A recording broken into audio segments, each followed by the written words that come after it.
ভাই এখানে কি করবেন ভাই? ভাই এখানে 10-12 ফুট পানি, এটা নিচে আমাদের জমির ধানগুলা নিচে পড়ে গেছে। আল্লাহ, কি বলেন আপনি এটা? হ্যাঁ ভাই, যখন পানি কম ছিল তখন কামলা পাই নাই, আর যাও কামলা পাওয়া গেছে এরা বলতেছে 14 থেকে 1500 টাকা দিই মানে যখন যখন পানি ছিল না তখন আপনার ধান পায়ে গেছিল অলরেডি, অলরেডি। হ্যাঁ, তখন আপনি কামলা কাছে গেছেন, কামলারা কি বলছে? মানে কামলা নেই, আবার দুধ চাই অনেক বেশি, রোজ কত টাকা চেয়েছিল? 1400 টাকা। 1400 টাকা রোজ? এটা তো আসলে অসম্ভব, এটা তো দেওয়া একেবারে সম্ভব না। তাহলে কি আমরা বলবো যে সুযোগের সদ্ব্যবহার করতেছে কামলারা? ভাই আমাদের জন্য তো আমাদের হাসি মুখে।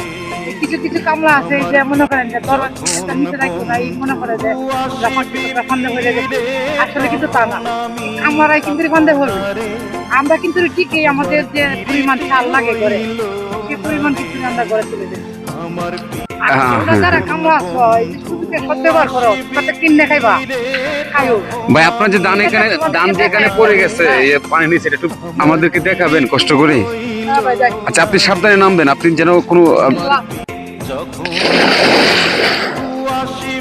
কান্না। মানে আমরা দেখতে পাচ্ছি একজন কৃষক ভাই পানিতে নামছে তার ধান খোঁজার জন্য। মানে ভাই, ধানটা কি কাটা যাবে ভাই? এটা আমাদের গোল্ড ক্রপস। মানে ধানটা কি কাটা যাবে ভাই? ভাই ভাও নাই। মানে দেখুন কি একটা অবস্থা, মানে ধানটা তো গড়ে নেওয়ার মতো অবস্থা নেই, মানে একদম